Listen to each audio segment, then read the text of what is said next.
Hey guys, welcome to Digital IT Code. My name is Priyanka और आज के इस वीडियो में हम बात करने जा रहे हैं नेस्टेड इफ एल्स स्टेटमेंट के बारे में। जैसे मैंने आपको लास्ट वीडियो में भी बताया था कि हम नेक्स्ट वीडियो में नेस्टेड इफ एल्स स्टेटमेंट के प्रोग्रामिंग को डिस्कस करेंगे। इसी प्रोग्रामिंग को आज हम करके देखेंगे। Let's get started with the nested if else statement. See, in nested if-else statement, an entire if-else construct is written within either the body of if statement or the body of an else statement। कि आपके पास क्या होता है कि कोई भी आपकी if condition है, या तो वो body with in that statement उसके पास जाएगी या फिर एल्स बॉडी के पास जाएगी। ठीक है, यानी कि एल्स के बाद एक और इफ कंडीशन आ जाएगी या फिर इफ कंडीशन के बाद एक और इफ कंडीशन आ जाएगी। हम उसको नेस्टेड इफ बोलते हैं कि if inside the if is called as the nested if. तो नेस्टेड इफ स्टेटमेंट को हम ये बोल सकते हैं inside the other if statement, कि कोई दूसरी इफ स्टेटमेंट है उसके अंदर की जो स्टेटमेंट होती है उसको हम नेस्टेड इफ स्टेटमेंट बोलते हैं। और ये फ्लो कंट्रोल स्टेटमेंट बहुत ज़्यादा हेल्पफुल होती है। We have deal with the large number of the condition है। So let's get started with the nested if else statement. इसके लिए मुझे क्या करना पड़ेगा, सबसे पहले तो सिंटेक्स आपको शो करवाना चाहिए मुझे कि सबसे पहले क्या आया, इफ के साथ condition, then if again condition, then statement one and again else. Else के बाद हमारी स्टेटमेंट टू, जो हम प्रिंट वगैरह लिखते हैं वही स्टेटमेंट, उसी को ही बोलते हैं। देन एल्स अगेन, ये एल्स किसका है, इफ का, जो जो मेन इफ है उसका एल्स है। और फिर स्टेटमेंट नंबर थ्री, और फिर रेस्ट ऑफ द कोड जो भी लिखना वो आप लिख सकते हो। सिमिलरली अगर मेरे पास कंडीशन ज़्यादा है या स्टेटमेंट ज़्यादा है, इफ देन एल्स, फिर स्टेटमेंट आ गई, फिर इफ कंडीशन आ गई, फिर स्टेटमेंट आ गई, हम इस तरह से भी प्रोग्रामिंग कर सकते हैं। अब ये प्रोग्रामिंग कैसे होती है वो चीज़ मैं आपको with the help of program ही दिखा सकती हूँ। So let's get started with the programs. तो यहाँ पर मैं सबसे पहला प्रोग्राम आपको करके दिखाती हूँ। जैसे मेरे पास नेस्टेड इफ स्टेटमेंट है, तो उसकी मुझे एग्जांपल यहाँ पे आपको शो करवानी है कि उसका हम क्या करेंगे। पहला प्रोग्राम,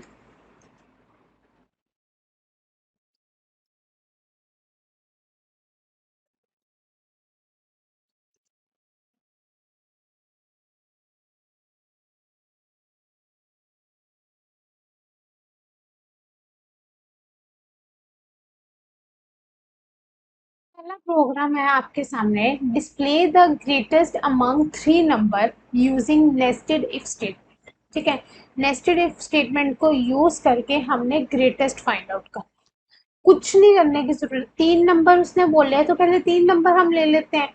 कोई कुछ भी आप ले लो, एक्स वाई जेड ले लो या फिर आप टी डब्ल्यू एस वगैरह कुछ भी आप ले सकते हो, आपकी मर्जी है। पी क्यू आर ले लो चाहे। ठीक है, तो इन तीनों को कुछ ना कुछ वैल्यू दे दो। लाइक जैसे पी की वैल्यू मैं ले लेती हूँ इसमें 89, क्यू की वैल्यू 88 और देन आर की वैल्यू मेरे पास है 99। ठीक है, ये वेरिएबल्स हैं मेरे और ये उनको मैंने वैल्यू असाइन कर दी। फिर मैंने कहा if P is greater than Q, पहली कंडीशन लगाई, पी अगर ग्रेटर देन है क्यू से, तो वो यहाँ पर क्या करेगा, एक कंडीशन और लगा देगा, if P is greater than R से भी, अगर वो क्यू से भी बड़ा है और आर से भी बड़ा है। दो कंडीशन होगी, इफ के अंदर एक इफ आ गया, print P is greater.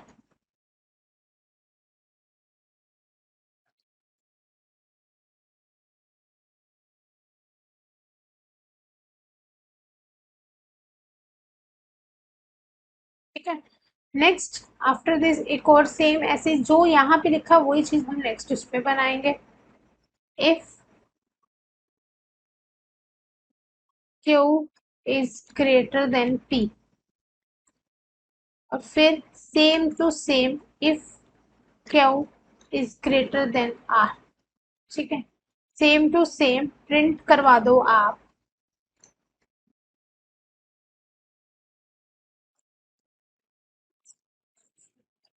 Q is greater than are.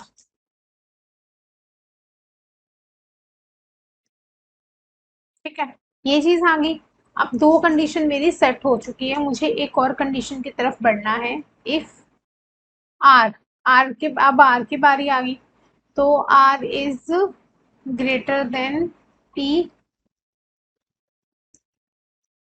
Then मैंने कॉलन नहीं लगाया, कॉलन का एरर आएगा और मुझे आपको शो करवाना है एक बार एरर, इसीलिए मैंने कॉलन अभी लगाऊंगी नहीं। इफ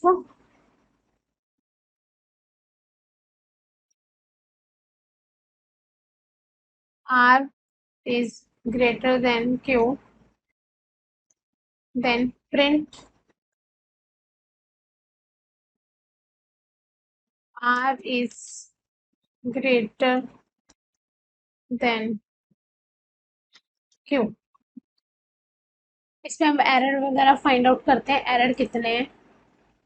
अभी तो वो कोलन का ही एरर बताएगा हर जगह। ये कोलन का एरर होते हैं कि इफ कंडीशन के बाद अगर आप कोलन नहीं लगाते तो it will give you such type of the error. तो एरर के आगे नाम क्या लिखा हुआ है, सिंटेक्स एरर। तो वो आपको सिंटेक्स एरर दे देगा कि यस ये आपने यहाँ पर कोलन नहीं लगाए। ठीक है।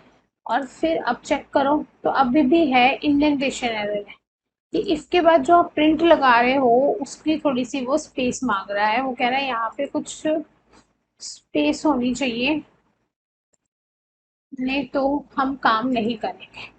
तो मैंने स्पेस दे दी और स्पेस देने के बाद मेरे पास आंसर आ गया कि आर की वैल्यू ऑब्वियस आपको यहाँ से भी पता चल ही गया था कि आर ग्रेटर है। बट फिर भी मैंने with the help of program आपको शो करवा दिया नेस्टेड इफ स्टेटमेंट से कि R is greater than that Q. ठीक है, इस तरीके से हम नेस्टेड इफ स्टेटमेंट को कंडीशन के अंदर दूसरी कंडीशन डालकर फिर हम उसको बनाते हैं। तो इसमें एक और स्टेटमेंट प्रोग्राम है जो मैं आपको शो क्या मतलब आपके सामने करूंगी अभी।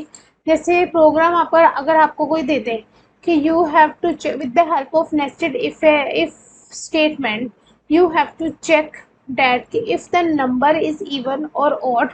पहले तो ये चेक करो, if it is even then you have to check that कि whether it is divisible by 4 या by 3 or yes or no, that you have to check। तो आप इसके लिए कैसा प्रोग्राम लिखोगे, नंबर है, नंबर को पहले आपने ये चेक करना है कि वेदर नंबर इज इवन और ओड। तो वो नंबर कोई भी हो सकता है, n इज इक्वल्स टू 67 है, ये मेरे पास एक और नंबर है। ठीक है, मुझे ये चेक करना है कि इधर ये डिविजिबल है कि नहीं टू के साथ पहले तो, क्योंकि मुझे इवन और ओड निकालना है इसका। तो ये मेरी लग गई इवन की कंडीशन यहाँ पर। और इवन की कंडीशन लगने के बाद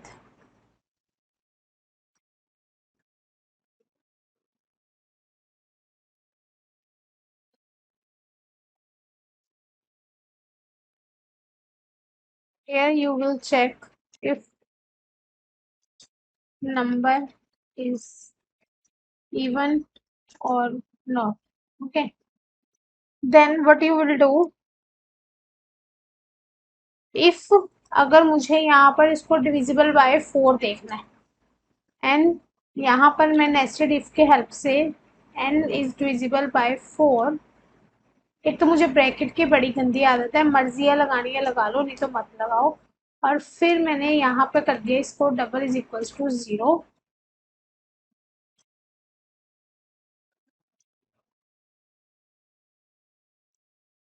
and then print the n comma is even, और मतलब जो कुछ भी होगा वो आपने यहाँ पे लिखना है, is even and is divisible by 4। Okay, else print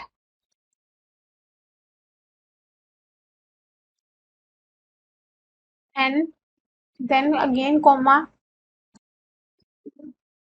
else means यहाँ तो आ जाएगा even it is divisible by 4 अगर it is not divisible by 4। तो यही सेम कंडीशन यहाँ प्रिंट होगी बट नोट आएगा।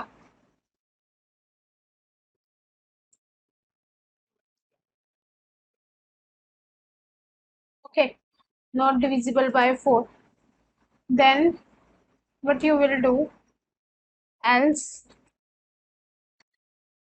एल्स के बाद if n percentile 3 is equals to 0, then print. वो यहाँ पर कहेगा हमें प्रिंट क्या करेगा, प्रिंट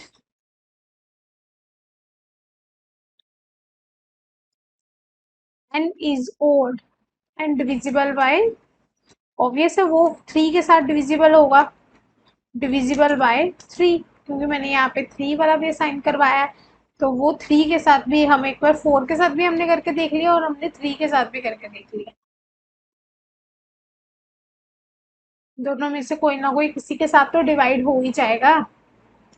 एल्स अभी तो पता नहीं एरर कितने आएंगे। एल्स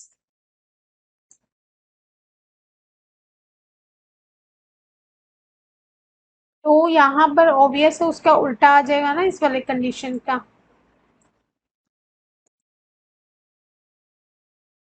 एरर आएगा इसमें, इंडेंटेशन का एरर भी शो करवा सकते हैं। देखते हैं इसमें कितने एरर है। आंसर ही नहीं दिया उसने कोई हमें। नहीं दे रहा आंसर तो पता है क्या करो, यहाँ से इसको कंट्रोल सी करो, यहाँ पर इसको ले जाओ आइडल पे, यहाँ पर ले जाओ फाइल, देन न्यू फाइल, और यहाँ पे इसको पेस्ट कर दो और इसको फिर रन करो।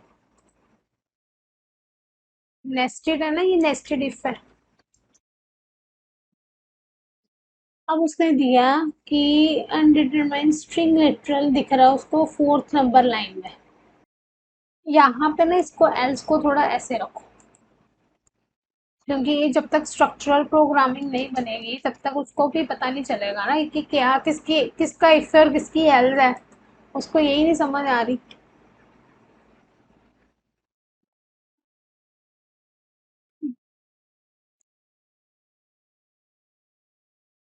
यहाँ पर मैंने डाला नहीं है ना ये वो डबल कोट्स, तभी वो एरर शो कर रहा है इसमें। इसको अब रन करके चेक करते हैं कि कितने एरर रह गए हैं। इंडेंटेशन एरर आ गया मेरा, कि एल्स के नीचे तो मैंने इफ लगाया है, अब क्या बात है।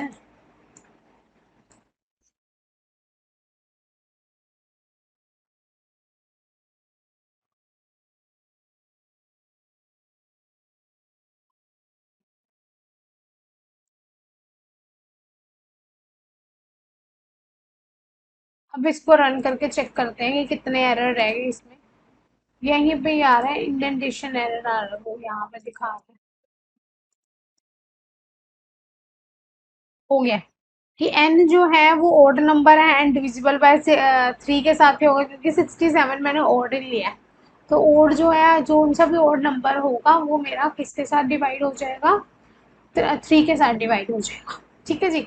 तो इस तरीके से हम नेस्टेड इफ के प्रोग्राम्स को करते हैं। बाकी हम नेक्स्ट वीडियो में नेक्स्ट में टॉपिक आपको करवा दूंगी, फॉर लूप वाइल लूप। अभी कहीं मत जाना, अभी बहुत काम पड़ा है। अभी तो बस ये नेस्टेड, ये छोटे मोटे नेस्टेड इफ स्टेटमेंट चल रहे हैं। तो अभी तो है और भी एक सच आपको शॉर्ट हैंड भी तो करवाना है अभी मेरे को। शॉर्ट हैंड भी हम करते हैं एक चीज, just wait.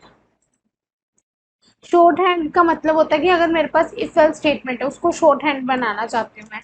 A is equals to 3, जैसे स्टार्टिंग में मैंने लिख दिया, और फिर बी की वैल्यू मैंने लिख दी इज इक्वल्स टू 89। ठीक है, ए की वैल्यू 3, बी की वैल्यू 89। प्रिंट करवाओ जी ए को। प्रिंट होगा ए, अगर ए मेरा बड़ा है देन बी से। अगर ए बड़ा है बी से तो मेरा प्रिंट करवाएगा वो यहाँ पर बड़ा ए, एल्स वो प्रिंट करवाएगा मेरा बी। इजी। ठीक है, ऊपर मैंने 2 नंबर डाले, एक ही लाइन में मेरी पूरी स्टेटमेंट आ गई, या तो कैपिटल ए प्रिंट हो जाए या कैपिटल बी प्रिंट हो जाए। अब आप पहले सोच लो कि क्या प्रिंट होगा, फिर उसके बाद ही इसको रन करके चेक कर लेना कि मेरे पास बी प्रिंट हो गया क्योंकि वहां पर 89 मेरा कैपिटल लेटर में है, दैट्स व्हाई। अब यहाँ पर सिर्फ दो कंडीशन थी, अगर मेरे पास ज्यादा कंडीशन आ जाए तो दो से ज्यादा भी तो हो ही सकती है, कोई दो कंडीशन जरूरी है। चलो पहले अभी हम ए और बी की वैल्यू तो हमें पता है कि क्या है, यही चलाएंगे।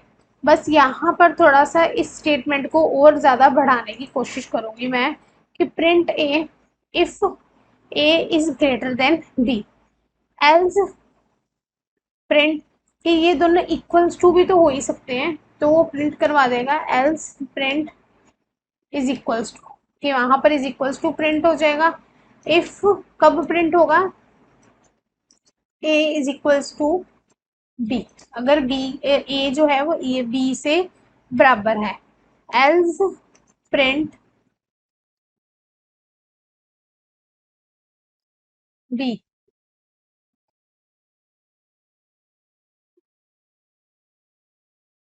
ओके, देन अब हम इसको रन करके देखते हैं प्रोग्राम को। इसका ना थोड़ी वैल्यू चेंज करते हैं, इन दोनों को ना इक्वल्स टू बना देते हैं, थोड़ा सा पता चल रहा है आउटपुट, नहीं तो दोनों की बी भी आ जाएगी तो आपको कैसे पता चलेगा। तो उसने इज इक्वल्स टू प्रिंट कर दिया, सिंपल। अगर मुझे इज इक्वल्स टू प्रिंट करवाना था तो उसने पहले को इज इक्वल्स टू प्रिंट कर दिया। और अगर मैं ये कंडीशन लगाती यहाँ पर कि if A is greater then, ओहो, अभी मैंने रन भी नहीं करा और तब पहले से ही एरर आ गया। If A is greater than B, इसको ना मैं कोई वो नहीं डालूंगी, A is greater than B and इसमें चाहिए भी मेरे को वो सी की वैल्यू भी चाहिए, ग्रेटर देन ए। तो प्रिंट करवा दे, कुछ भी लाइन प्रिंट करवा दो, कंडीशन प्रिंट हो जाए। लेकिन ए की वैल्यू चलो हम ले लेते हैं दोबारा से 9, बी की वैल्यू है मेरे पास 89, सी की वैल्यू हम ले लेते हैं 90। इसको रन करके देखते हैं कि क्या आंसर आएगा।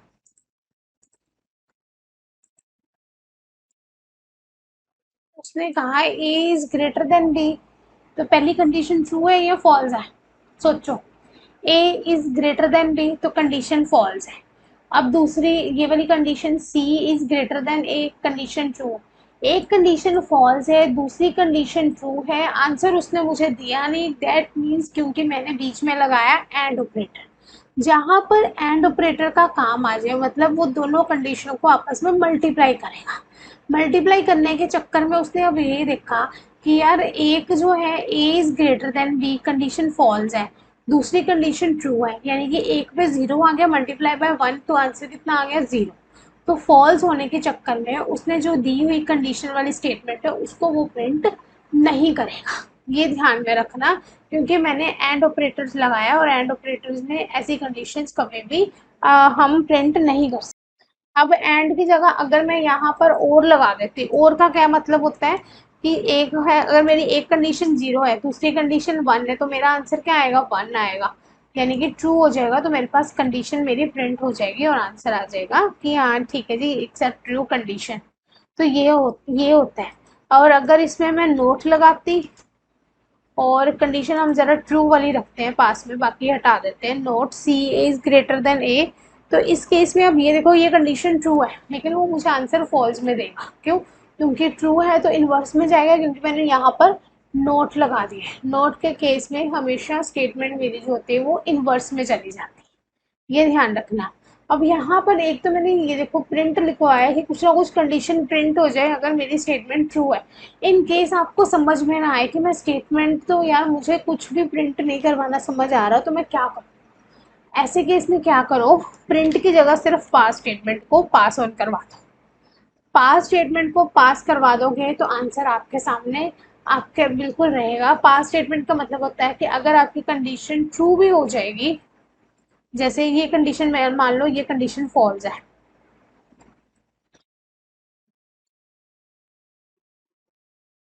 ए इज ग्रेटर देन सी, ये कंडीशन हमारी फॉल्स है, उसके अकॉर्डिंग नोट लगा हुआ तो ये कंडीशन हमारी ट्रू हो जाएगी। तो अब पास मैंने यहाँ पे लगा दिया तो पास के चक्कर में वो जल्दी हमें कोई भी एरर नहीं देगा। ठीक है। मीन्स की स्टेटमेंट कभी भी एम्प्टी नहीं रहती। अगर आपके पास कुछ भी रीज़न है और एक स्टेटमेंट के पास कोई कंटेंट नहीं है, तो उस केस में अगर आप सिंपल पास स्टेटमेंट भी लगा दोगे तब भी आपकी कंडीशन जो है वो आगे वो चल जाएगी। ठीक है जी। तो ये है अब मेरा नेस्टेड इफ का शॉर्ट हैंड। शॉर्ट हैंड अलग है, वो इफ एल्स के अंडर आ जाता है, वो भी मैंने करवा दिया। नेस्टेड इफ भी सारी करवा दी है। इफ एल्स मैंने लास्ट वीडियो पे करवा दिया था, उसके भी प्रोग्राम्स आपको रन करके दिखाए हैं। इवन उसमें भी मैंने नेस्टेड इफ की एक एग्जांपल ली थी ग्रेड वाली। वो बहुत अच्छी एग्जांपल है, आप उसको अपने आप भी रन करके देख सकते हो। उसके अलावा आप इन प्रोग्राम्स को रन कीजिए। फिर हम नेक्स्ट प्रोग्राम करेंगे जो मैं आपको नेक्स्ट वीडियो में आपको दिखाऊंगी और ज़्यादा आगे।